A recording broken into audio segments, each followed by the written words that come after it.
14 for precarious. And then, once the ninjas settled after the first Great Ninja War, they got their first hidden village, making it roughly 50 years old. Iruka-sensei's voice droned over the quiet classroom. Besides her, Naruto was doodling spirals up his arm in black ink, and Haruhi could hear Sakura taking notes behind them. But personally, she'd long lost the battle for concentration.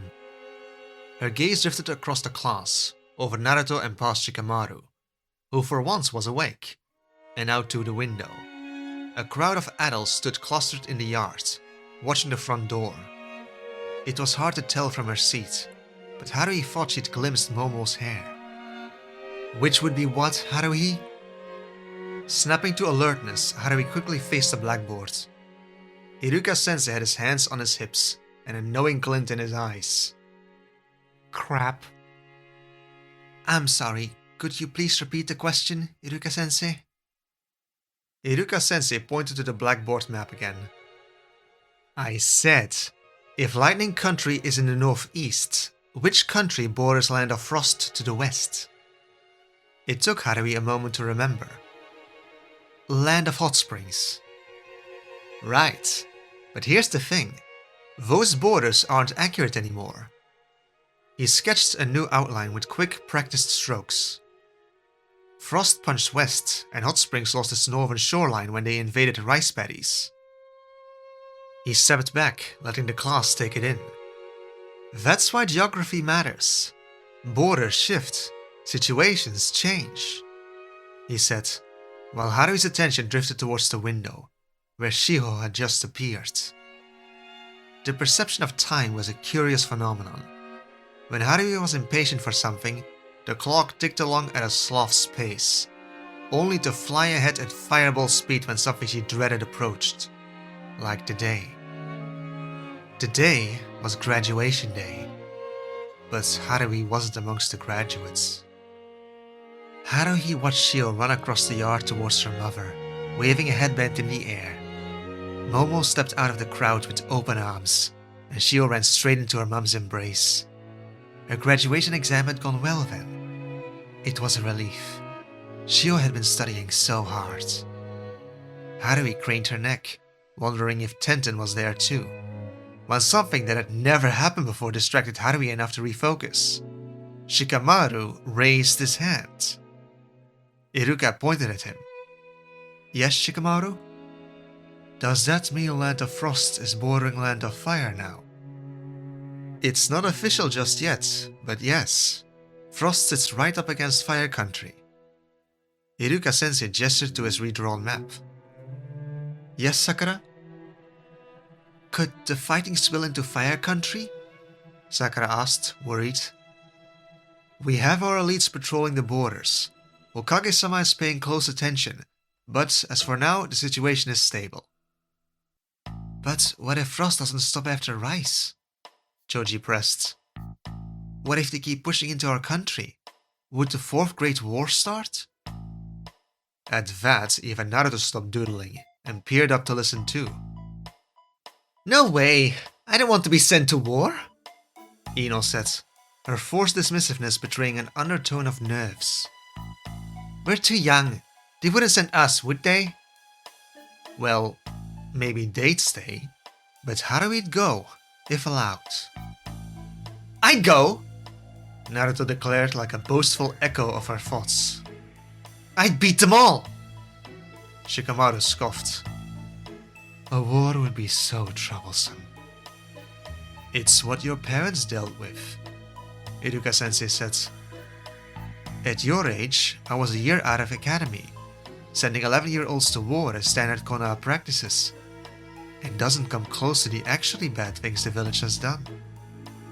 Haruhi frowned, unsure what to make of what Iruka-sensei just said. What? Ino asked, giggling uncertainly. What do you mean, Iruka-sensei? Well, there's been times Konoha created wars. The class went still. Haruhi was not distracted anymore. Excuse me? She asked. What war did Konoha start? Good question, Haruhi. For one, the civil war in Hidden Rain, Iruka-sensei said, a weird juxtaposition between his easy tone and the topic. Was she misunderstanding something? Did they do something bad? Choji asked. No, they were working for peace, but Konoha intersected diplomacy meetings in Rain, setting their leader, Hanzo the Salamander, up against the Akatsuki. It caused years of civil war, at a point Rain Village was already stretched thin in the aftermath of the Great Wars. Sensei... what? Iruka ignored Sakura. It just wasn't deemed beneficial for Konoha to allow Ame to grow. The class sat in stunned silence, then... Eh? What are you saying, Iruka-sensei? Naruto bellowed. He might be senile, but no way the old man would allow that! Hokage-sama didn't survive 3 great wars by being soft, Naruto. His easygoing attitude was off-putting, like it was normal. Haruhi met Shikamaru's eye, reading a similar unease on his expression as was running through her head. What the hell? I've never heard of this, Shikamaru said slowly. You wouldn't, Iruka-sensei shrugged. It's top secret. Then why are you telling us? Ino hissed, no longer trying to laugh it off. Yeah. Maligned, top-secret intel seemed a little outside the regular geography curriculum. What's wrong with you today, eh? Naruto demanded, but Iruka turned back to the map. Where was I? Oh yes, your chakra's off. Sasuke cut off Iruka-sensei, sending a jolt through Haruhi. Iruka-sensei looked funnily at Sasuke. No. Haruhi stood up, knowing what Sasuke meant. Sensei? Was this some sort of prank? She walked down the aisle, past Sasuke who watched their teacher with Sharingan-sharp irises, past Hinata who clasped her hands and whispered, Byakugan. But Iruka ignored the dojutsu use. Sit back down, Haruhi. Class isn't over. I will. Yet she kept going. Iruka-sensei smiled with his regular, warm sternness. His stance at ease, dark eyes sharp, and his tone of voice was normal too. Only a dojutsu or sensor could confirm it, as on the surface there really wasn't any signs, apart from what he just said. I just want to... She reached his shoulder, pressing a pulse of chakra, expelling the unwanted influence that had taken control of his reality. Release! Iruka-sensei froze. For a beat, the class watched in suspended silence, and then he swayed. What? Haruhi? Iruka-sensei asked, blinking repeatedly.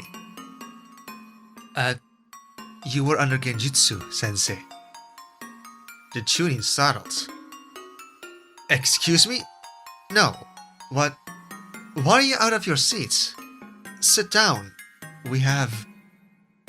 He trailed off with a nonchalant wave, but Haruhi wondered whether it was from disorientation more than dismissal. Genjutsu like that could really mess with the victim's perception of time. It's geography, Haruhi reminded him. It was then Iruka-sensei noticed the map laid out. Ne, did you hit your head, Iruka-sensei? Naruto asked. You're pale. I'm going to go ask the academy medic to come help, Choji said, dashing out of the room. Choji? Iruka-sensei frowned. Maybe that's for the best. Forget this lesson, that was all wrong, obviously. His eyes hardened and he cleared his voice. I'm sorry, but I have to go. Today's lesson will be redone correctly another day. Class dismissed. Who do you think did it? Sasuke asked a confusing hour later. Someone good, Haruhi said. Sasuke hummed agreeable. Controlled genjutsu. That was too advanced for a mere prank, she said. None of our classmates could have done it. After Iruka-sensei's abrupt departure, the class was left dangling until Mizuki-sensei came by. telling them to take a long lunch while they arranged the substitute teacher. Haruhi and Sasuke climbed up on the roof to their familiar lunch spot. It wasn't secret anymore, but it was hazardous enough out of the way that none of Sasuke's fangirls followed him there. Up on the roof, they could see across the academy yard into the village. The earlier crowd was all but gone now. Maybe he's got a rival? He suggested. Who wanted to make a fool of him at work? Sasuke shrugged, finding it as good a guess as anything. More like an enemy. She tucked the hair behind her ear, fingers brushing over her temple. It's good you caught it. He agreed. What he said is crazy. Genjutsu was more likely than the drivel being true. I thought the same, Haruhi said, but I couldn't check. The Genjutsu was wrong, deeply wrong. But Haruhi was more frustrated about how Sasuke had seen what she could only suspect. With her hand to her temple, she turned her chakra towards her eyes. Don't! His protest was too late. The courtyard became crisp and vivid. For a couple precarious seconds, the world seemed so clear, a revelation of details her regular sight passed unheeding. And then came the backlash. Pressure built behind her temple, different to the pain she associated with injury or recovery.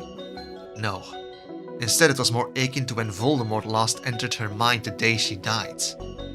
Her sight swirled, but Haruhi cut her chakra flow off before the nausea set, breathing through the symptoms until they settled.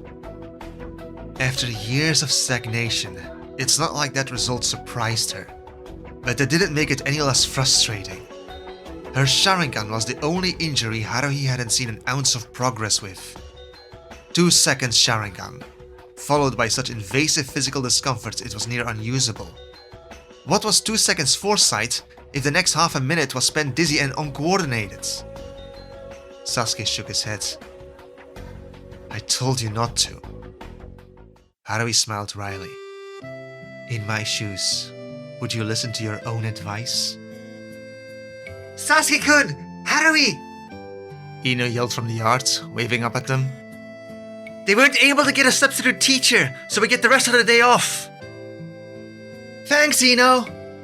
Haruhi waved back. Ino beamed before dashing along to spread the news, heading to next where Hinata ate lunch with Amy's gang by the free swing. Sasuke stood up. If the academy's out, I want to do a run instead. You in? I'm going to stay a bit longer. I want to see how orientation went. After a break to celebrate with parents, the new graduates returned to the classroom to be assigned a team. Their free Genny would be set to work under a Jonin instructor. And how long could that take? Sasuke scowled. It's got nothing to do with you. It could have. If things were different, I'd be there. Well, I can't fix that. A muscle jumped in his jaw. I'm going training. He didn't look at her. Sasuke left while the last stragglers emptied out too. From her rooftop perch, Haruhi watched Hinata walk towards the gates, the rest of the girls long gone. Hinata had activated her Byakugan with such ease, making Haruhi wonder and compare. Had the irregularity in Iruka's chakra network been clearer for Hinata's Byakugan than Sasuke's Sharingan? An irregularity in the chakra network? Haruhi frowned. Perhaps she'd ask Hinata to look at her Sharingan with her Byakugan, even though it didn't sit well with her. Despite being classmates, they didn't know each other. But Haruhi was out of options. And Hinata? Well, she couldn't quite picture her saying no. A door creaked from below, followed by boisterous laughter. Haruhi peered over the edge of the roof, spying from above as groups of 3 students followed their new captains away from the academy towards their futures. Chatting and eager, Tenten's team was the first out the door. She'd been placed together with Akemichi, Makaru, and Yatego, and were followed by a laid-back Jonin with a stick in his mouth and a bandana tied backwards. Minutes later, Shio pushed open the door, accompanied by a bouncing Rock Lee, Neji, and a burly man with a bowler cut that looked familiar.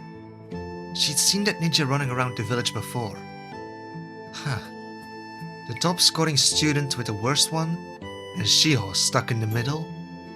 Haruhi couldn't imagine a more mismatched grouping. Shiho earned this though. She'd worked incredibly hard. "We'll have a chat, and then we're heading to training ground 3, the sensei explained in a booming voice. "We're training today, Kai-sensei? Already?" Shiho asked, eyeing her new sensei uncertainly.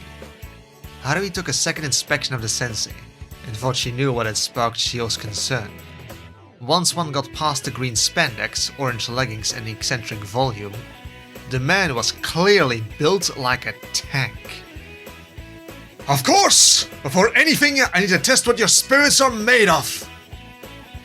"But we just passed our exams, and you know our scores, Kai-sensei. Neji's even the Rookie of the Year, so isn't the Academy evaluations enough to know what we're made of?" "They're informative, true, but there's certain things one should evaluate in person, Shiho," Kai-sensei said winningly. "There's different measurements of strength, and very few of them are graded." "You're so wise, Kai-sensei!" Lee fell into exuberant talk with their sensei, while Neji walked determinedly ahead of them, posture stiff and headband glinting in the sun. It should be me. It wasn't as big as her injuries, like her lost family or faulty Sharingan. She knew in comparison this was nothing, just another thing Itachi stole from her. Haruhi turned around and left the other way. Using the drain pipe, Haruhi slid down, only to find her cousin hadn't gone far. Sasuke was still there. "You coming?" he asked. Haruhi's shoulders dropped, warmth twisting her lips in a smile despite her frustration. Yeah, a run was exactly what she needed. "Let's go." She couldn't change the past. It was done. All she could do was deal with the opportunities left to her. As her dad would say, don't make excuses, get better.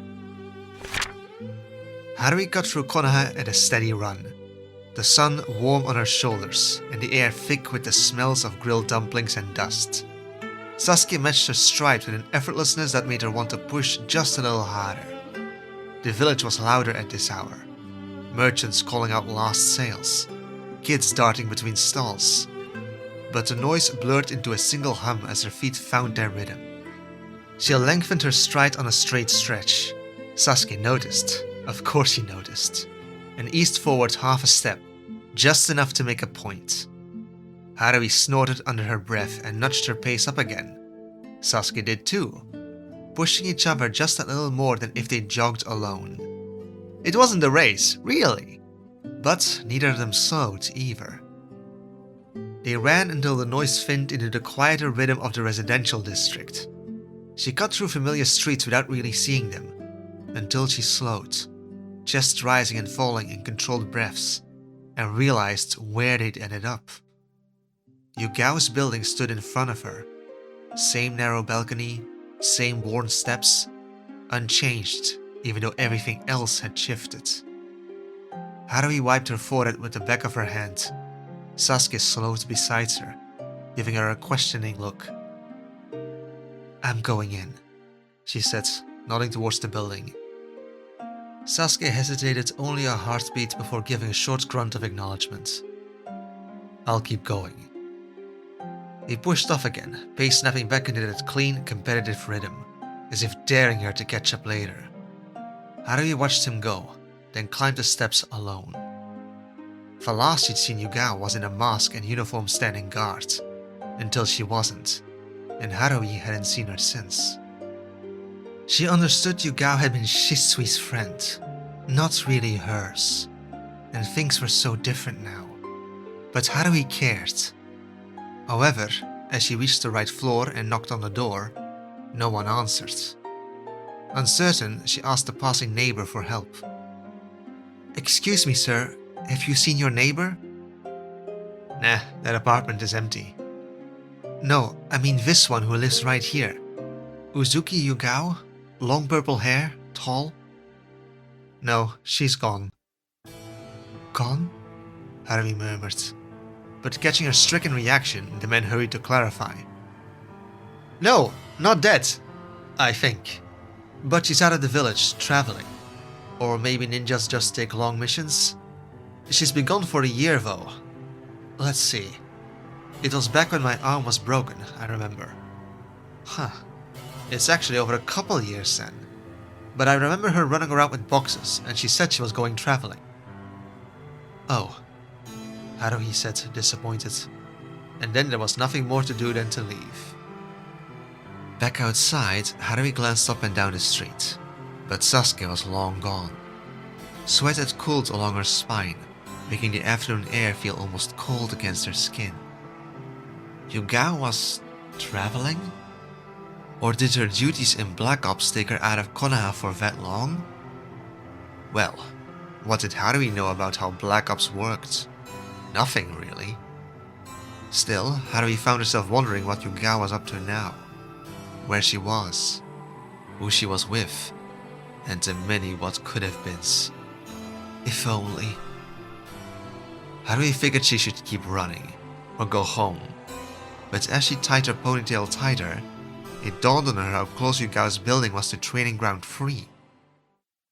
Haruhi meant to ignore the coincidence. She really did.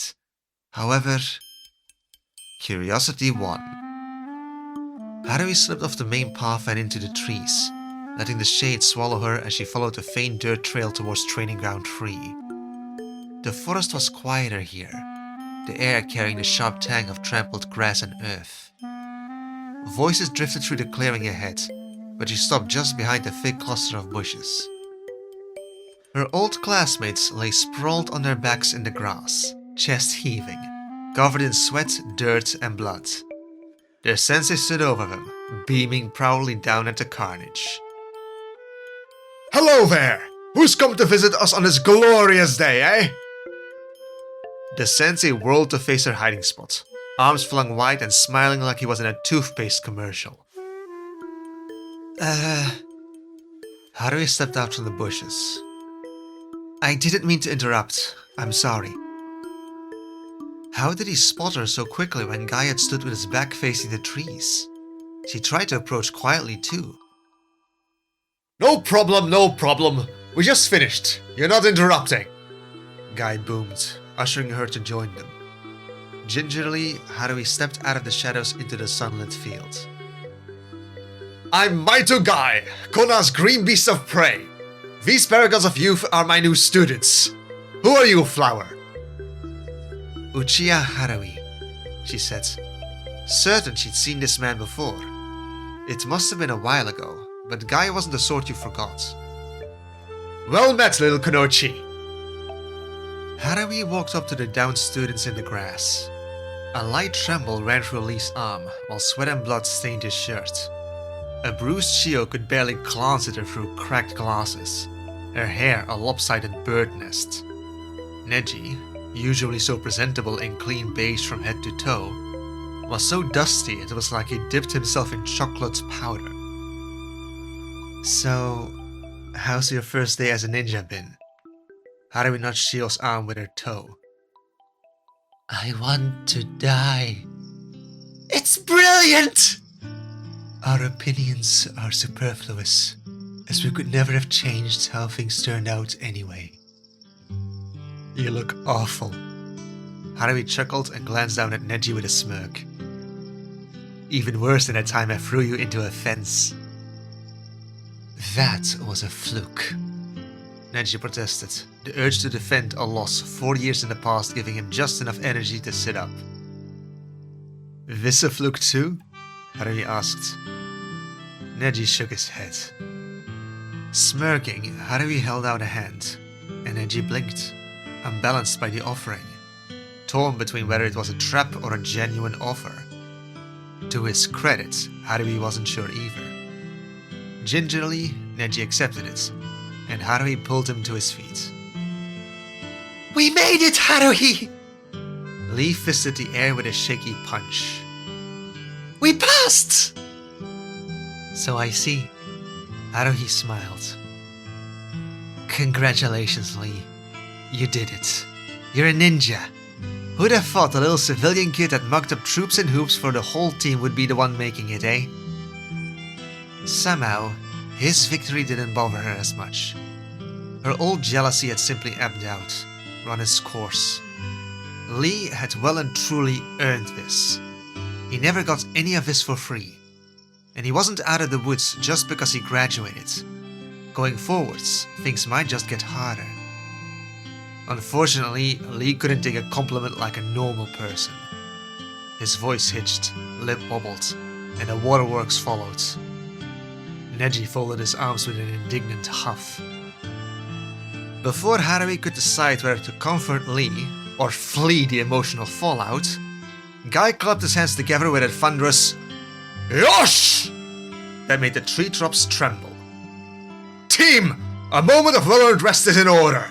Hydration, nutrition, reflection," he declared, picking Lee and Shio off the ground like they were no heavier than misplaced kunai, and set them on their feet. Shio swayed. "Come, my youthful blossoms! I brought bento! Let us replenish our spirits!" Lee saluted and staggered after him. With the pained dignity of a grandma with a dislocated hip, Shio limped along, muttering something about electrolytes and death.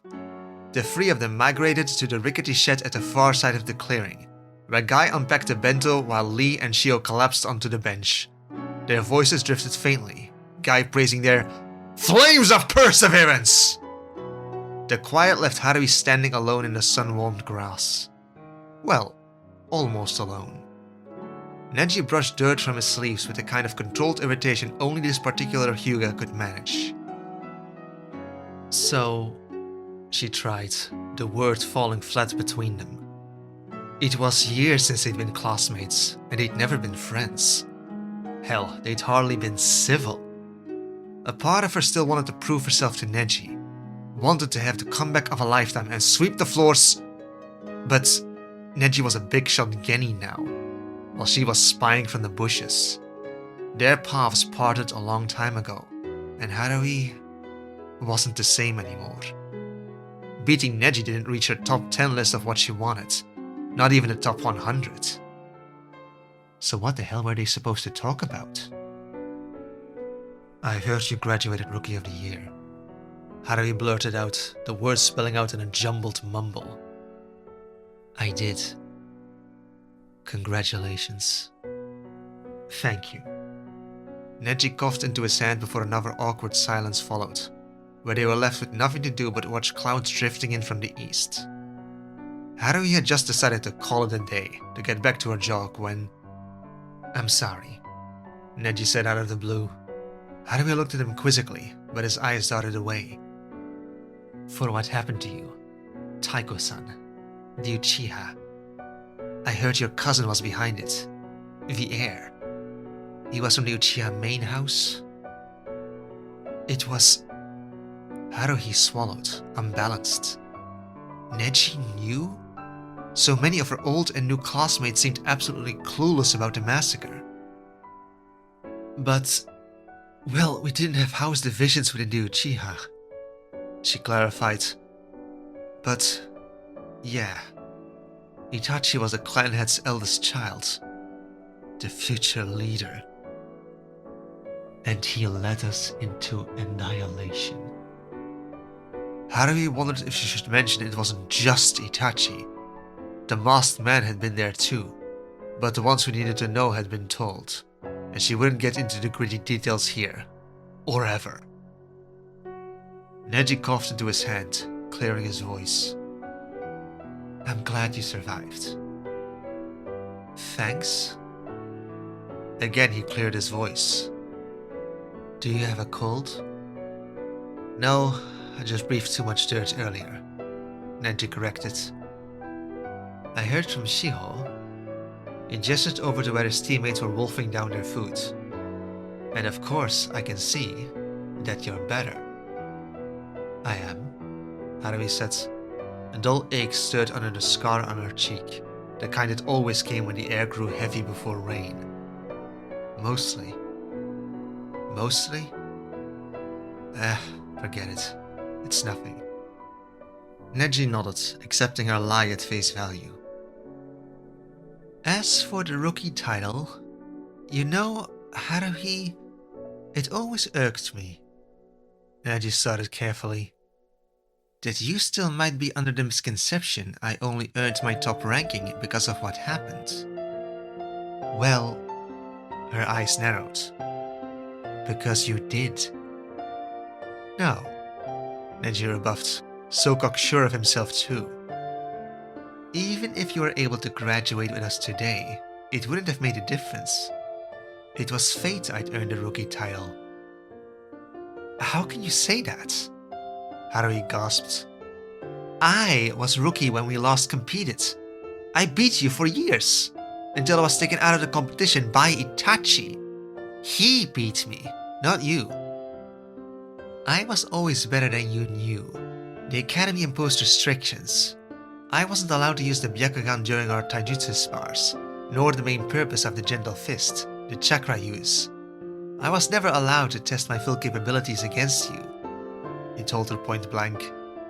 You never faced half of my powers, and if you did, you wouldn't have stood a chance. Haruhi's eyes narrowed again. And what makes you believe you've got a measure of mine? Next year, when you graduate and get one of these... He tapped his knuckles against the metal plate of his scratch-free forehead protector. And we're on equal standing once again, we'll have a rematch. The wind was picking up, blowing Neji's long dark strands into his face. You're on, Haruhi grinned. Then prepare to face the truth, Uchiha. But Neji was smiling too, brushing the strands out of his eyes. Keep dreaming, Hyuga, she challenged. Her mind skipped ahead to another thing she'd always wanted to compare. How the Sharingan fared against the Byakugan. And hey, in the spirit of a fair match, if you truly want to prove you're all you say, I actually want to ask you... Haruhi cut herself off. No, what was she doing? Ask what? No, forget it. She shook her head quickly. How did she get out of this tangent? I'll just ask Hinata. Hinata-sama, Neji said sharply, the easy rivalry turning to rigidness so fast you'd think Haruhi hit him with a Petrificus Totalis. You would ask my cousin? His pale eyes dilated with something she could only place as deep distaste. Yeah? Hinata's my classmate, Haruhi said, a reminder that somehow made him even more irritated.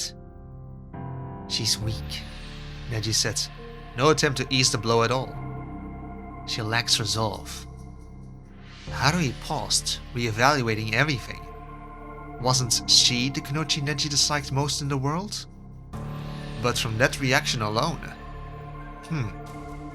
He might dislike his cousin more than he loathed Haruhi back when she'd beaten him to the top of the class. She falls short of you, Haruhi agreed. What had Hinata ever done to Neji? What could Hinata ever do to Neji? Even in those early days when she just started in Sasuke's class, when everything had been rough, Haruhi had still been winning against Hinata in spars. Haruhi recognized Hinata's style as the one Neji used too, but the younger Hyuga had little to no Kunoichi spirit, while her approach to fighting was about the perfect opposite to Shiho. Shiho went into a fight brutally targeting, not cruelly, but intending to end things early while avoiding injury.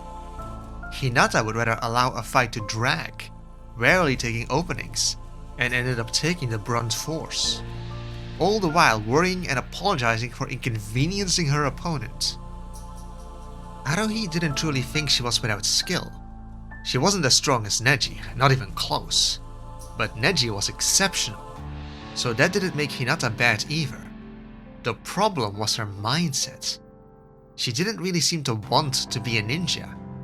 Hinata was a Hyuga though, and there was never a choice, any more than Haruhi had a choice.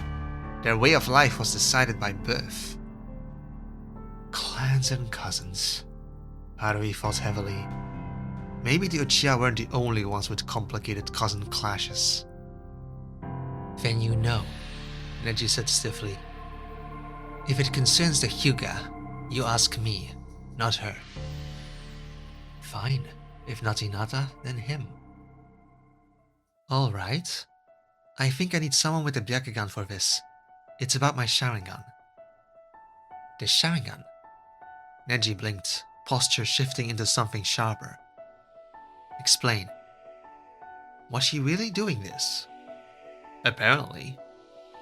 Since I got this, Haruhi made a slashing motion with her finger, tracing the path of her scar. Something weird happens when I try activating my Sharingan. Something wrong. Neji's brows furrowed, thinking it over and seeing where she was going with this before she could ask. Do you want me to take a look at your chakra pathways leading to your jujutsu and look for anomalies? Yes. And could you do it when I activate the Sharingan? The Byakugan sees through barriers into the truth of what is. She parroted the gist of what her brother had said years and years ago. You could see what's happening, couldn't you? I should. Whether I can read it is the question, Neji told her. I've never seen a Sharingan activate correctly. Without reference, I may not catch anomalies unless it's glaring. Let's try it. I need to know. Neji focused. Byakugan. Chakra surged, veins of chakra protruding under his pale lavender eyes. Alright, here I go. Haruhi inhaled deeply, drawing up a heavy surge of chakra, wanting to make her point clear as she pushed its upper coils around her brain, towards her eyes, and her head screamed. The lights blinked out. Haruhi! His hand was already on her shoulder, steadying her as the world came back into focus. Sorry, she murmured. Should have mentioned that side effect. You think? He snapped. Did you have a seizure? Haruhi! Shiho called, concerned. What happened? I'm fine, Shiho. Haruhi waved them off, voice final. I did it on purpose. Shiho didn't look like she quite believed it, but recognized her tone and returned to her meal. The drifting clouds above obscured the sun, dimming the clearing as Haruhi turned back to Neji. He still had his Byakugan blazing, pale veins of chakra protruding from the skin under his eyes. What do you see? I don't know. Your Byakugan works, right? Yes, he said wryly. But there's nothing wrong. Except your eyes are weird. I'm aware, mate. That's why I asked for your help. No, they're weird now, too. Haruhi touched the skin under her eyes. They are weird now? I don't know what's happening. They look green. But your chakra isn't green, and isn't the Sharingan supposed to be red? I don't get it. Haruhi's head snapped up. Green? What is green? Your eyes? Neji sounded as confused as Haruhi felt. No, they're not, she denied. Her eyes were black, with brief moments of red. Not green. Not anymore. The only time they'd been green was... A ripple of deja vu shivered through her. The same division she'd felt years ago during kenjutsu practice, when memories of England bled through like cracks in a mirror. Chakra and other things tugged on the same threads, same source. Green and red overlapping, cancelling each other. Maybe not the eyes themselves, but with my Byakugan there's this... a greenish hue? Submerged around your eyeballs. A fine coating? And it's rebuffing your chakra. It can't get through.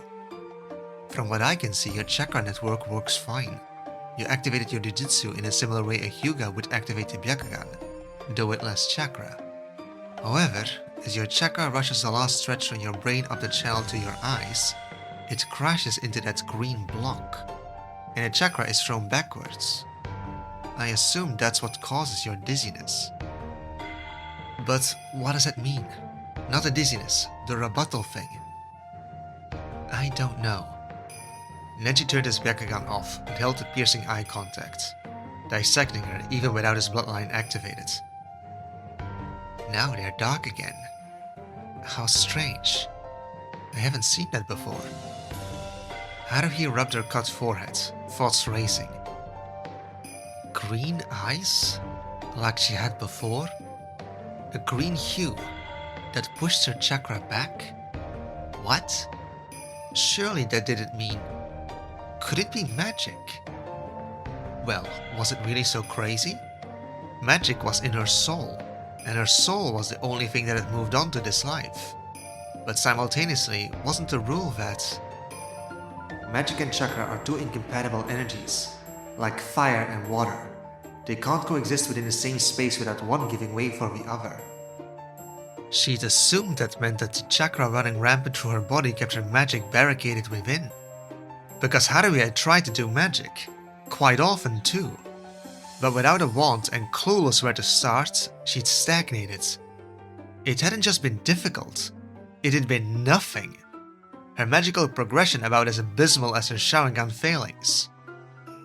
Tentatively, Haruhi thought more on that strange experience after the massacre, stuck between life and death, and her magic spinning spells to find her soul a pathway back into her body.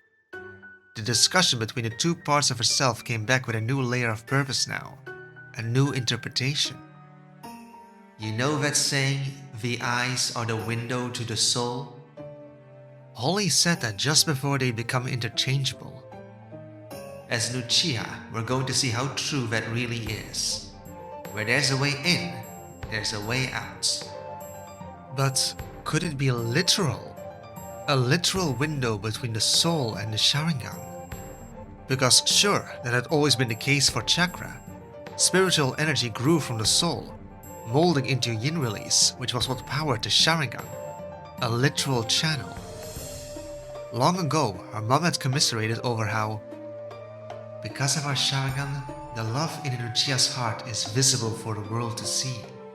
We can never hide, even though most of us try. Only for Grandma Naori, always blunt about the brutal old days, to scoff it off. No, the grief of an Uchiha's soul is reflected in the scarlet of our Sharingan, and the depth of our hatred in its power. But honestly, that was just two sides of the same coin. The Sharingan reflected the state of their soul. But could the thread between soul and eyes which fueled the Sharingan be just as literal regarding magic? Well, yes. Magic had leaked into that channel all her life. Since Haruhi was little, she suffered the backlash of magical bleed-through. Never a lot, never like this. Never enough to stop a jutsu, but hadn't she once set herself on fire because of a magical bleed-through? Her vision blocked out with soul memories, and that was before she died. But the barrier between chakra and magic was torn down when she clambered back to life. And now, with that division between Haruhi and Holly torn apart, she never got stuck with long-buried memories anymore. Past and present, Potter and Uchiha, everything was always there, because the magic was there. A fluttering wave of excitement bubbled up in her throat. Could Haruhi cast magic? Breathless, Haruhi caught Neji's eyes, but he seemed clueless. She staggered, the spark of hope flared, bright, reckless, before fear smothered it. Instead of chakra blocking in her magic like when she was a child, was it the other way around now? Her magic blocking her chakra. Magic, years later, using the same channel that was supposed to be used by her Sharingan. And these two opposing energies cancelled out each other. No Sharingan, no magic. Haruhi swallowed. Was she being too pessimistic? Or not pessimistic enough? I'm sorry I can't make a difference here, Neji said, watching her curiously. No, Haruhi said, shakily holding on to a drop of hope amongst a backload of fresh problems. Thank you, Neji, really. Knowing this, I think I've got some new ideas to test. You'll try? Well, it's your health. Just remember to bring a pillow. Haruhi grinned. Okay, maybe Neji wasn't so bad. I'm going to eat too. Sure, I'm going to jog home, she said, following the step with Neji over to the shed where the rest was finishing their meal. Look at you two, Shio beamed. You made it a whole conversation without trying to strangle each other. Just some minor jujutsu abuse.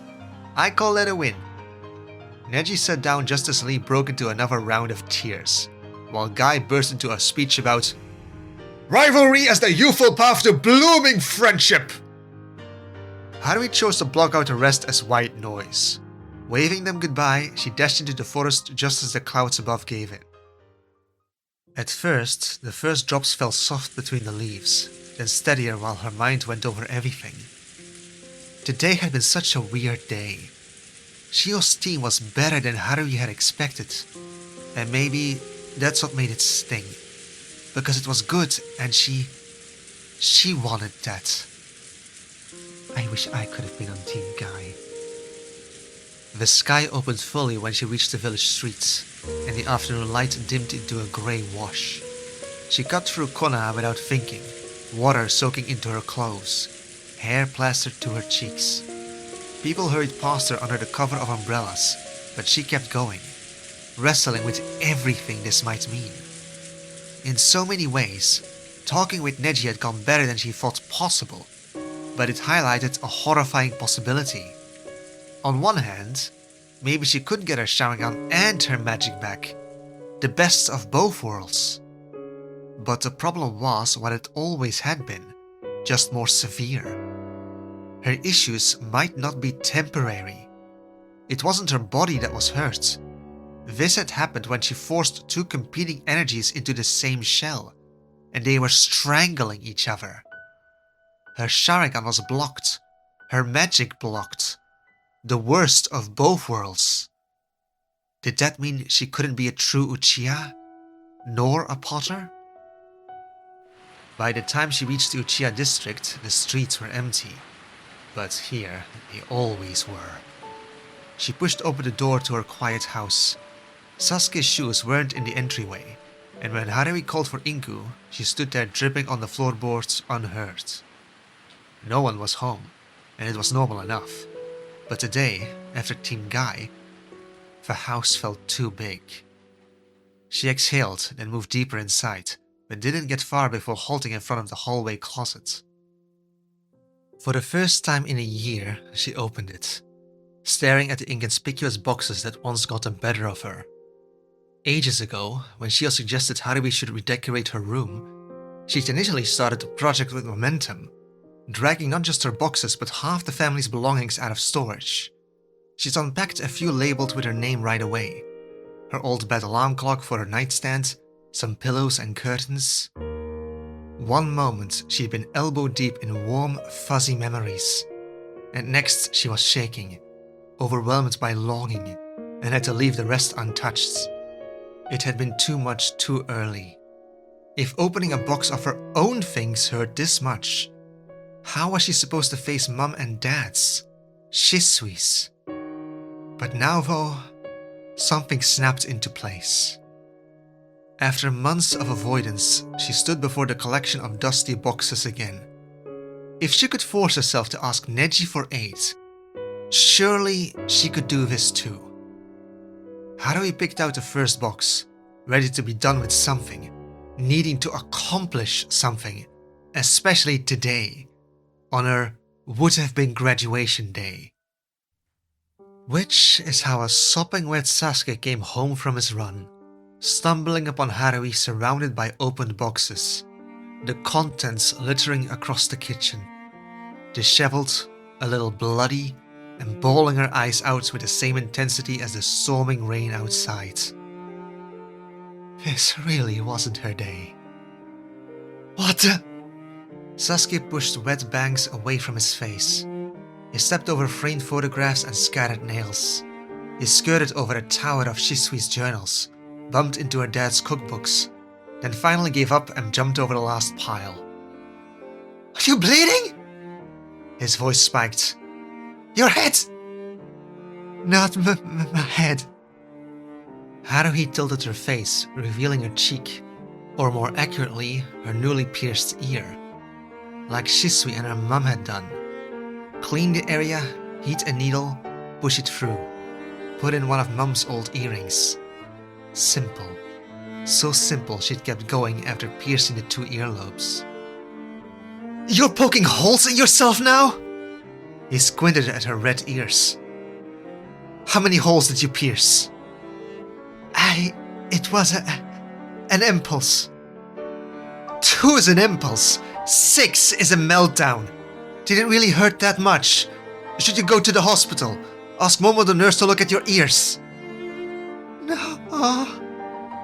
Haruhi tried to stop the tears, but it was impossible, and her attempt at explaining dissolved into a strangled yeah. She covered her face with one hand and waved the mustard yellow fluff with the other like a floppy flag. Sasuke stared. You're crying? Over yarn? Haruhi wiped her eyes. Her ears throbbed, trying to hold it in long enough to clarify. Mom started knitting a sweater for she. But her voice became so high and squeaky only dogs could hear, so Haruhi made do with gestures. The yellow yarn was connected to a half-knitted sweater, and she held it up, showing Sasuke. She didn't finish. She must have stopped when he... And now it'll never be done. Sasuke took it out of her hands, opening the front part of a sweater without arms or a back. A fresh batch of tears burst out. Damn it! Why wouldn't it stop? It's just knitting, he said. It's Mum's last project! Haruhi bit out, tired of his judgment. It wasn't a joke. Then, we'll get it finished. What?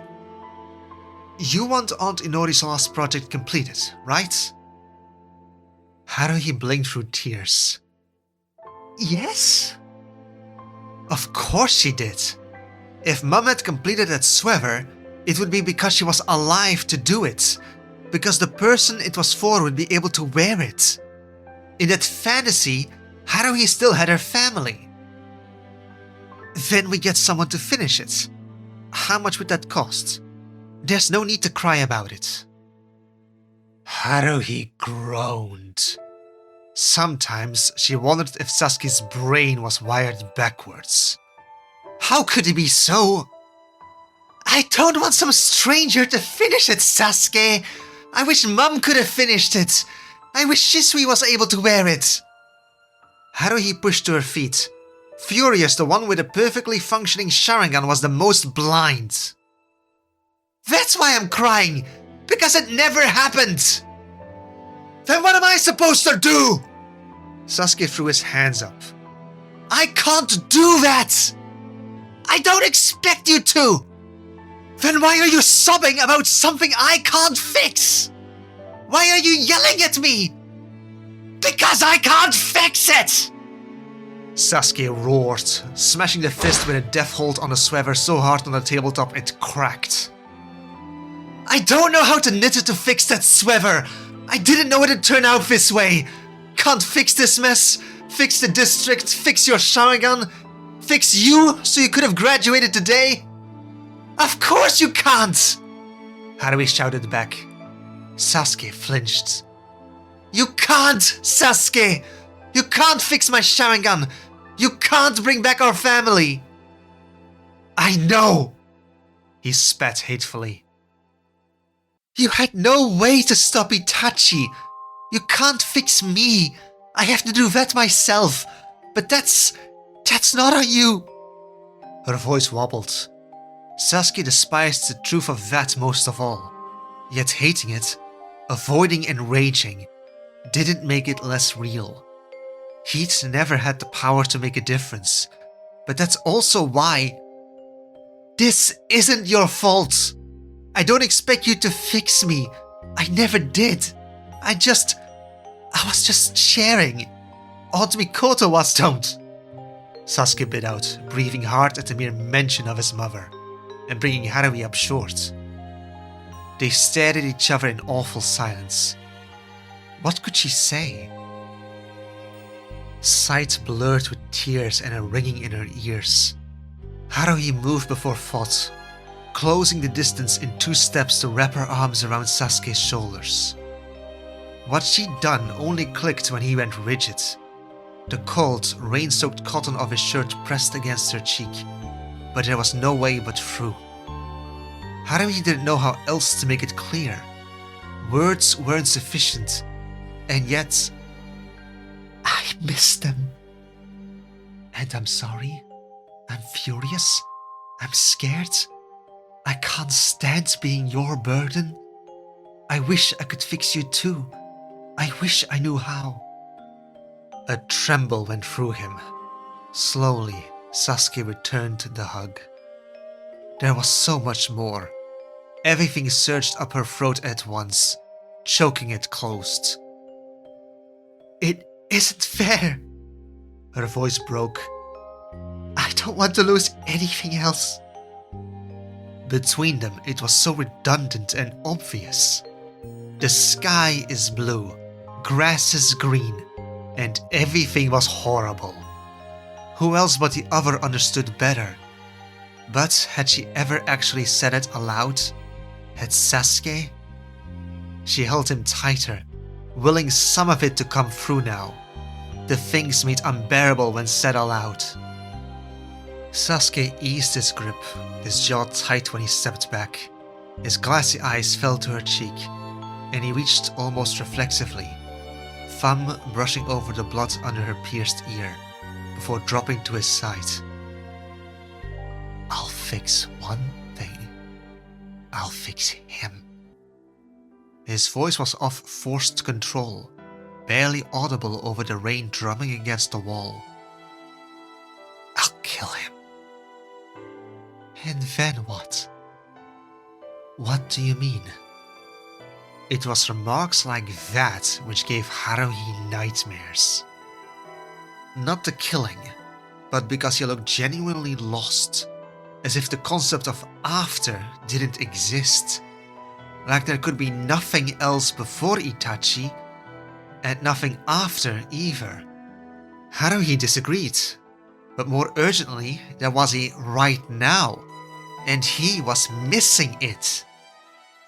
Haruhi counted 2 enemies above the rest, but though both Voldemort and Itachi left her in pieces, with Voldemort, there'd been so much more to her life than Voldemort.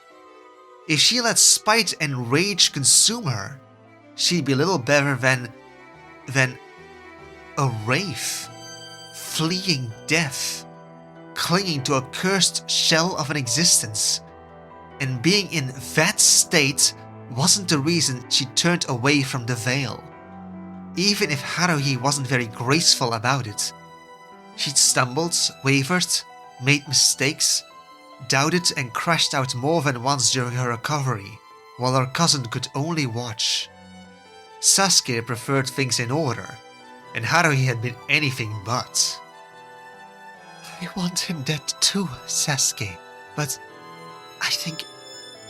Shouldn't there be more? Killing Itachi won't fix the past. Haruhi's voice broke. She cleared it, forcing out the words. It will always have happened. His expression twisted. I'll see him dead, but until then, the best revenge might just be, you know. She glanced at the yarn. Learn to knit? Sasuke blinked. Huh? He blurted, as if he'd heard wrong. I mean, the world keeps going, Sasuke. Even if Itachi dropped dead tomorrow, Mom won't ever get to finish this sweater. But I'm still here, and I guess I can pick up what Mom started, Haruhi said. I can learn to knit and finish it in her stead. When Itachi put a blade through her head, he tried to steal her future.